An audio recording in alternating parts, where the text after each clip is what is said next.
poverty, insults, and loneliness. When someone still dares to dream while fighting all three, she isn't weak.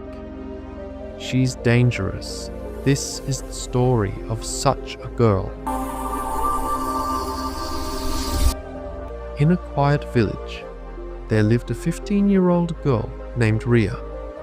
She always sat on the last bench in class. Her clothes were old. Her slippers were worn out and torn.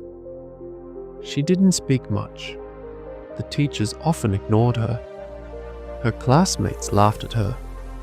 Some even teased her by calling her the invisible girl. No one knew that Ria walked 3 kilometers every day to reach school. No one knew that in the evenings she worked at a small grocery shop to support her sick mother and younger brother.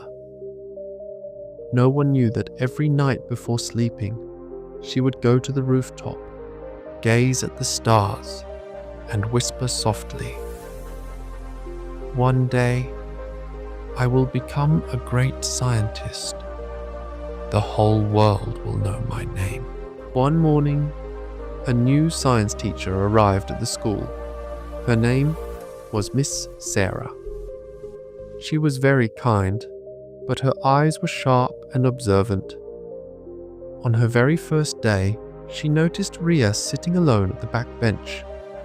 She walked up to her and asked, "Tell me, what do you want to become when you grow up?" Laughter echoed through the classroom. Some boys and girls whispered, "She probably doesn't even have a dream." But Ria lifted her head and said quietly, "I want to become a scientist. I want to discover something that will make the world a better place."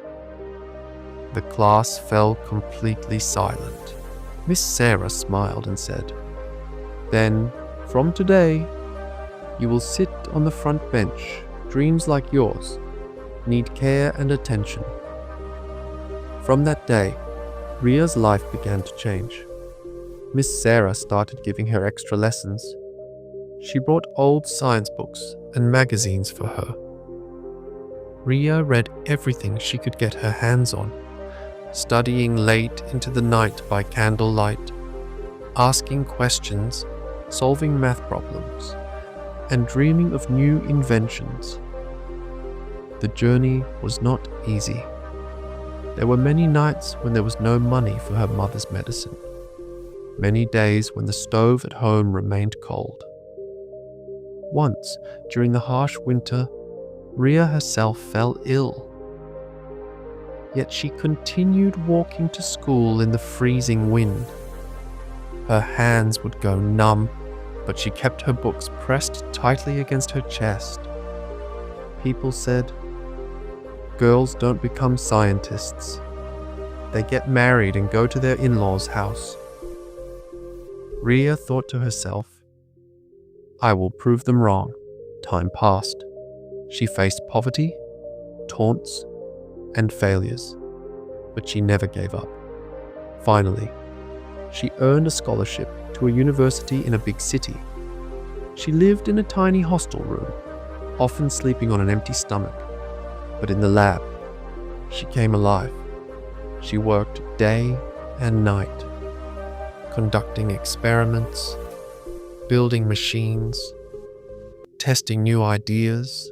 One day, after years of hard work, she achieved a major breakthrough, a small yet revolutionary invention in the field of clean energy.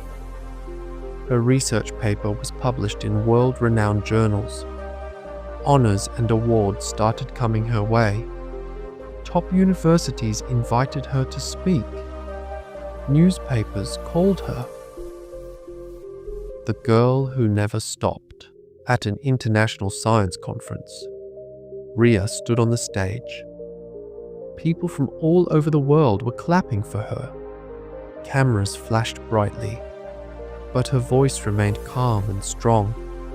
She said, "I was once the girl on the last bench, the one who had nothing but a dream, the one people laughed at. But I had a teacher who believed in me, and I believed in myself. That was enough. She looked at the audience, tears in her eyes, and said, "Never let your circumstances decide your destiny.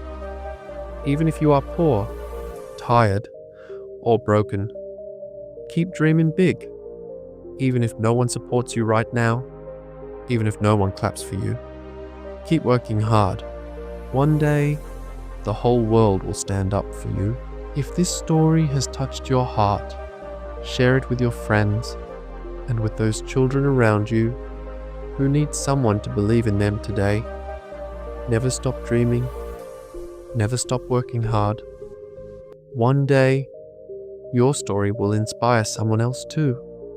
Until then, stay strong and keep faith in yourself.